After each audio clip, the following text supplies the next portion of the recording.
किसी दिन इत्तला मिले मेरे मुतालिब, मैं था और अब नहीं हूँ। जाना तो है ना कभी, बस वक्त आया और वो बुला ले गया। पहले मैं कितने व्यूज में था और अब केवल न्यूज में। Simple is that. जिंदगी इतनी ही तो है। मेरे दोस्त या मेरे अपने अगर मेरे इस जाने की सूचना का कोई टेक्स्ट फॉरवर्ड करना चाहते हैं या करने वाले हैं, तो सबसे ऊपर अगर मिट्टी है आदमी, तो मैदानों में यूं फैला हुआ है ये आदमी। इन पंक्तियों को जरूर से लिखना। मुझे बेहद पसंद थी ये मिट्टी और ये इतने सारे भीड़ में आदमी। मुझे भीड़ में तन्हा होना, अकेला रहना सबसे ज्यादा भाता था, लुभाता था। कभी कोई बैठक रखो या कोई जिसे उठावना कहते हैं, तो उसमें मेरी तस्वीर की कोई जरूरत नहीं। लगाना ही है तो मेरी माँ की एक तस्वीर लगा देना। मेरी माँ के सिवा मैं कुछ भी नहीं, था भी नहीं, हूँ भी नहीं, रहूंगा भी नहीं। वो मेरे जीवन का सबसे बड़ा संबल थी, आश्वस्ति, मुझे जन्म देने वाली मेरी माँ। धीरे धीरे सब जुटेंगे मुझे पता है, और वो वक्त भी आएगा जब मुझे नहलाया जाएगा। तो जो भी मुझे नहलाए और जेबें टटोले, तो चौंकना मत। उसमें कदाच 5 पत्थर मिलेंगे। हाँ, पत्थर जो सड़क के किसी कोने पर छोटे छोटे गोल चिकने से होते हैं, मिल जाते हैं। सोच लेना, अगर सोचो तो क्या बेवकूफ आदमी है जेब में पत्थर रखता है। जो रखना है वो तो जेब में मिला ही नहीं। हाँ, ये मेरी परेशानी के, तन्हाई के, अकेलेपन के सरोकार के पत्थर हैं, जिन्होंने मेरा उन पलों में साथ दिया जब मैं बिल्कुल अकेला तन्हा होता था। ये मेरे दोस्त पत्थर हैं। हाथों में लेते ही लगता था कि कह रहे हैं चलो गिनो 5, ठीक हो जाएगा सब कुछ इन 5 गिनते से ही।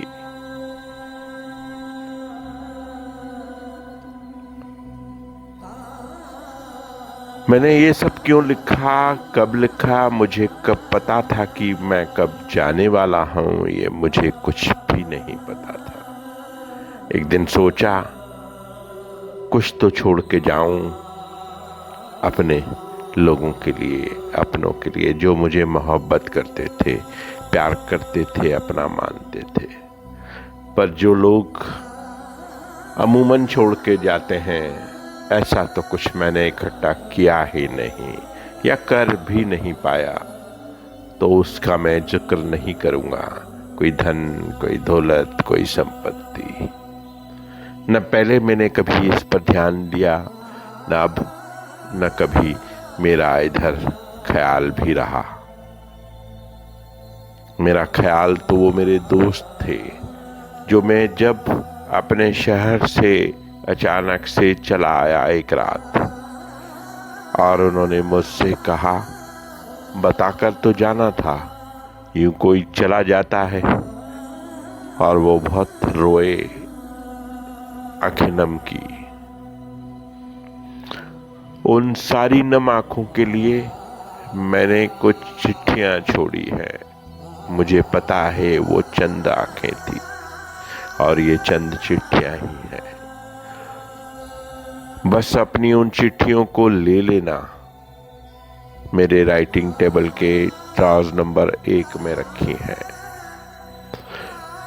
उन सवालों का मैंने जवाब नहीं दिया उस वक्त, क्योंकि जवाब देने से बहुत बातें हो जाती हैं और कुछ जवाब दिए नहीं जाते, बस उन्हें पिया जाता है। पर ये जवाब अब मैंने तुम्हें दिए, मैं क्यों आया बगैर बताए तुम्हें।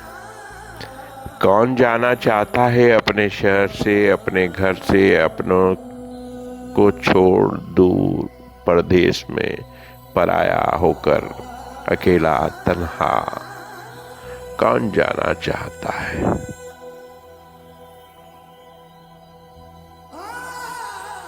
इसके बाद भी मेरे कुछ दोस्तों को मेरी याद आए तो मेरी YouTube चैनल पे चले जाना, उसे खंगालना, उसे सुनना, उसे देखना। किसी में किसी बात में तुम जरूर होगे।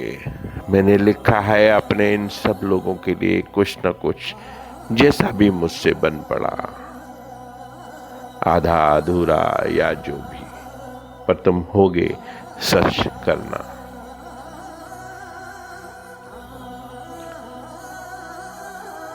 एक मित्र अक्सर कहती थी कि कितना लिखते हो और कैसा गहरा लिखते हो।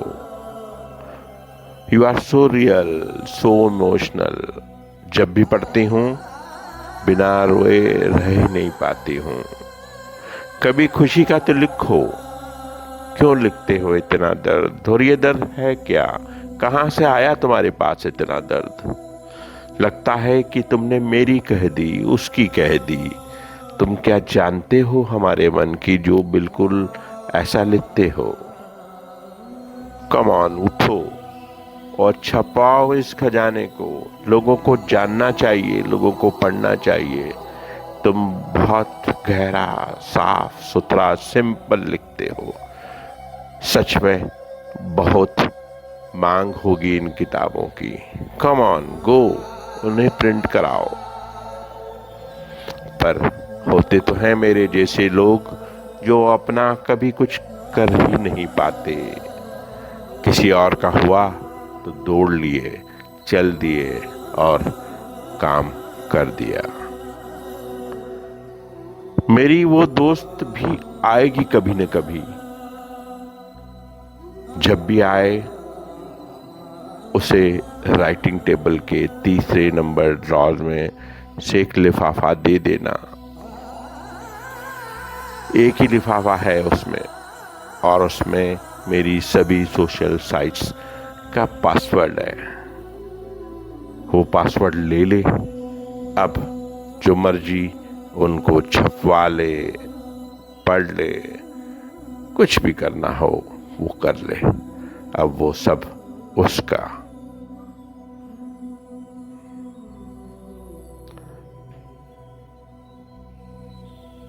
क्या कहें अपने बारे में, कुछ खास नहीं।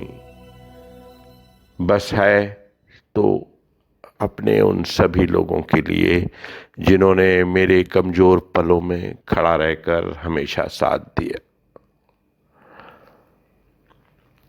होते हैं मेरे जैसे बेटे भी जो कभी लायक नहीं हो पाते हैं, और उनको उनकी माँ भेज देती है ऐसे लायक परिजनों के इर्द गिर्द जो उसे जिंदगी भर सहारा देते हैं। मैं उनके लिए तो कुछ नहीं कर पाया। हाँ, उन्हें जाते जाते ये जरूर कहना चाहूँगा कि उनसे ही थी मेरी जिंदगी इतनी ठीक, इतनी सवरी हुई और इतनी खुशहाल। किसी दिन भी इच्छा हो मुझे याद करने की तो मेरे सारे दोस्त, मित्र, चाहने वाले इकट्ठे हो जाना। जैसा हम मिलकर मस्तियां करते थे, ठिठोलियां, ठहाके, वो सब करना। मुझे याद करना, मुझे उसमें शामिल करना। और जब जाने लगो घर तो मेरी वो सबसे प्रिय कविता जो मैंने कभी लिखी थी, मैं कौन, सूरज की पहली बांग या डूबता वाली वह कविता गुनगुना देना और गुनगुना ही देना। जिंदगी कुछ नहीं, बस केवल याद ही तो है, आज मेरी कल उसकी परसों सबकी। जाना तो है, मैं यूं आज चला गया तो क्या,